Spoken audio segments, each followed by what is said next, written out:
नमस्कार, जय हिंद साथियों। स्वागत है आपका एग्जाम सर स्टडी पर। इस वीडियो में हम डिस्कस करेंगे सीटेट और टेट के लिए महत्वपूर्ण वीडियो। जो आपका टॉपिक आज का है समाजीकरण। ये आपका टॉपिक जो है चाइल्ड डेवलपमेंट पेडागोजी यानी कि सीडीपी के अंतर्गत आता है।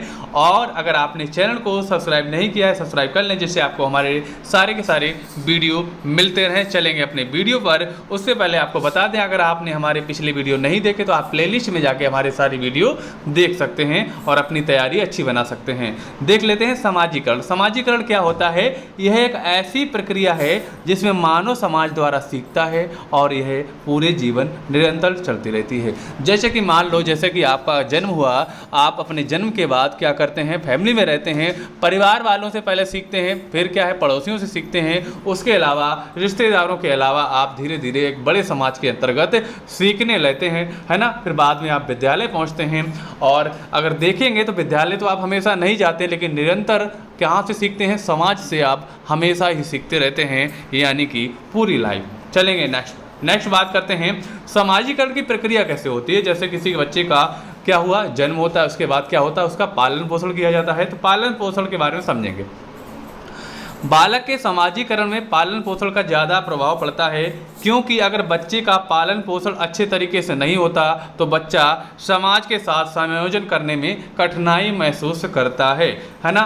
साफ साफ मतलब ये हो गया कि अगर किसी बच्चे का परिवार में पालन पोषण अच्छे से नहीं होगा तो भैया अपना समाज में अपने आप को एडजस्ट नहीं कर पाएगा। इसके बारे में हम कह सकते हैं, यानी कि समाज में फिट नहीं बैठ पाएगा। उसको समाज के सारे तौर तरीके क्या होते हैं वो नहीं कर पाएगा। चलेंगे नेक्स्ट पर, है ना।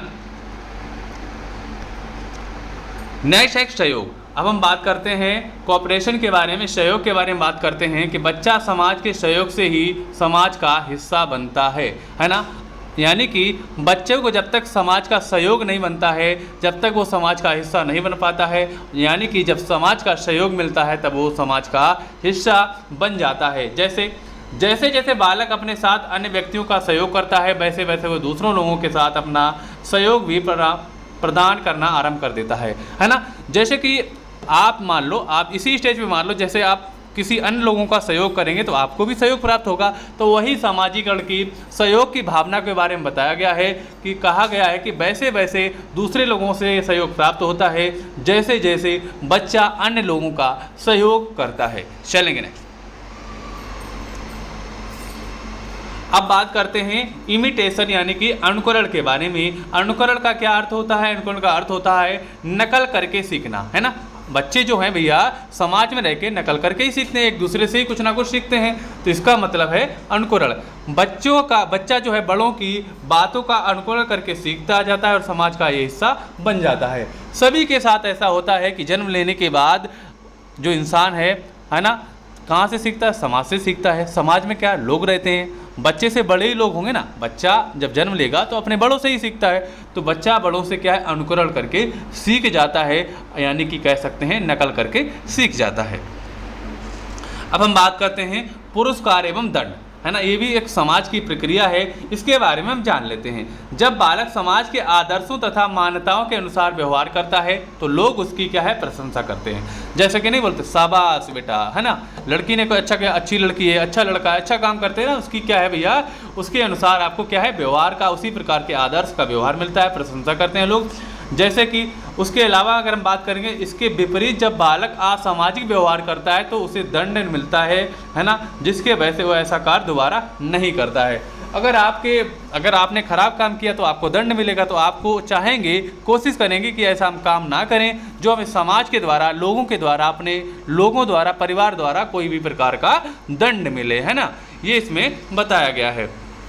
अब हम बात करते हैं समाजीकरण इकाइयों के प्रकार कौन कौन से हो जाएंगे। समाजीकरण की इकाइयों के प्रकार की बात करें तो ये भैया मुख्यतः कितने? 2 प्रकार के होते हैं। अब पहला हो जाएगा सक्रिय एजेंसी और दूसरा हो जाता है निष्क्रिय एजेंसी। इसके बारे में हम जान लेते हैं। पहला आपका है सक्रिय एजेंसी। इसका मतलब है इसका बच्चे पर सीधा सीधा प्रभाव पड़ता है ना। जो सक्रिय एजेंसी है इसमें क्या है? बच्चे पर सीधा सीधा प्रभाव पड़ता है। सक्रिय एजेंसी के अंतर्गत आता कौन कौन है?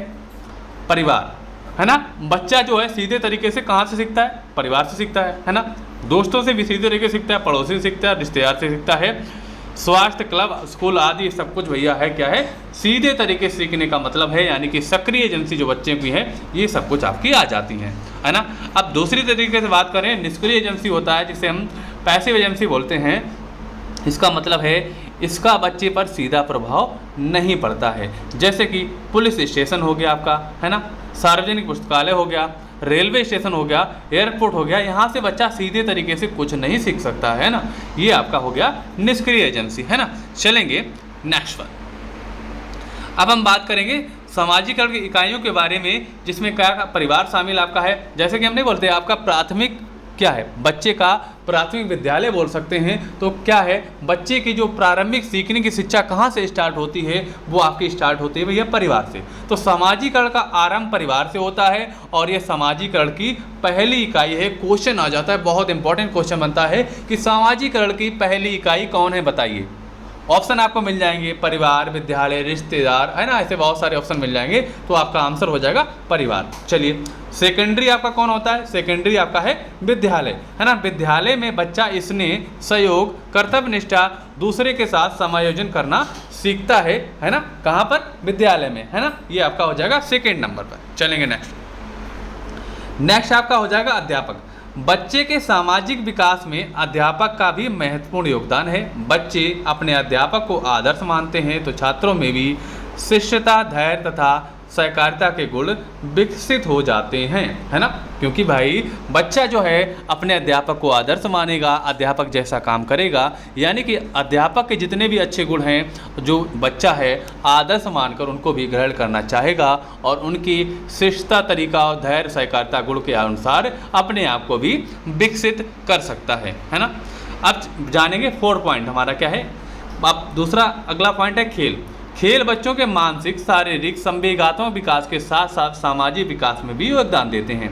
एक टीम में रहकर बच्चे सहयोग की भावना विकसित करते हैं, उनको अनुशासन में रहना पड़ता है, हारने के बाद भी उनको अपने संवेगों पर नियंत्रण रखना पड़ता है और विजयी टीम को बधाई देनी पड़ती है। यानी कि इसमें बहुत सारे फायदा हैं खेल में, क्योंकि खेल खेल से बच्चे बहुत सारी चीज़ें सीख जाते हैं। खेल खेल में क्या है, सहयोग की भावना का विकसित होती है। खेल खेल में क्या है, अगर हार भी गए तो अपने संवेग को नियंत्रण करके अपने सामने वाले टीम को बधाई भी दे सकते हैं, है ना। खेल से भी बच्चा बहुत अच्छी तरीके से सीख जाता है। हमने पढ़ लिया आज का टॉपिक सामाजिकरण। अगर वीडियो अच्छा लगा तो ज़रूर लाइक करिएगा। अब कर लेते हैं इसके क्वेश्चन। चलिए देख लेते हैं पहला क्वेश्चन कि निम्न में से कौन सा सामाजिकरण के गौण भाग होते हैं। गौण भाग होते हैं यानी कि इंग्लिश में देख सकते हैं which of the following are the secondary agents of socialization. अगर इसकी बात करेंगे यानी कि सेकेंडरी परिवार के कौन से होते हैं, प्राथमिक क्या होते हैं, प्राथमिक आपका होता है परिवार और दूसरा आपका होता है विद्यालय और पास पड़ोस। तो राइट आंसर हमारा हो जाएगा जो परिवार यानी कि सामाजिकरण के सीखने के जो दूसरा तरीका क्या है, दूसरा एजेंट्स कौन है, आपका हो जाएगा विद्यालय और पास पड़ोस। तो राइट आंसर हमारा ए हो जाएगा। चलेंगे नेक्स्ट है कि सामाजिकरण क्या है। सामाजिकरण के बारे में बात करेंगे यानी कि सोशलाइजेशन क्या है, सोशलाइजेशन के बारे में पूछा गया है। तो राइट आंसर क्या हो जाएगा, राइट आंसर हो जाएगा हमारा समाज के मानदंडों के साथ अनुकूलन यानी कि अडेप्टेशन ऑफ सोशल नॉर्म्स। तो राइट आंसर हमारा 4th नंबर का हो जाएगा। अगला क्वेश्चन है कि शिक्षा के संदर्भ में सामाजिकरण से क्या तात्पर्य है। शिक्षा के संबंध में सामाजिकरण का क्या तात्पर्य है। तो राइट आंसर हो जाएगा आपका क्या हो जाएगा भैया, सामाजिकरण वातावरण में अनुकूलन और समायोजन बना जाता है। तो राइट आंसर हमारा हो जाएगा 4th नंबर का डी हमारा राइट आंसर हो जाएगा। चलेंगे अपने नेक्स्ट क्वेश्चन पर। नेक्स्ट क्वेश्चन है सामाजिकरण की प्रक्रिया में शामिल नहीं है। सामाजिकरण की प्रक्रिया में शामिल नहीं है, देख लेते हैं। मूल्यों और विश्वासों का अर्जन शामिल है ना। एक संस्कृति, रीतियों और मानदंडों को सीखना शामिल है, कौशलों का अर्जन शामिल है। लेकिन हम बात करेंगे सामाजिकरण में आनुवांशिक जो संचरण है ये सामाजिकरण में शामिल नहीं है। यही हमारा राइट आंसर हो जाएगा 2 नंबर का। अगर दोस्तों आपको हमारा वीडियो अच्छा लगा, वीडियो को अवश्य लाइक करें, चैनल को सब्सक्राइब नहीं किया सब्सक्राइब जरूर करें और दोस्तों में वीडियो को शेयर करें। अगर आप सारे वीडियो देखना चाहते हैं तो आप प्लेलिस्ट में जाके देख सकते हैं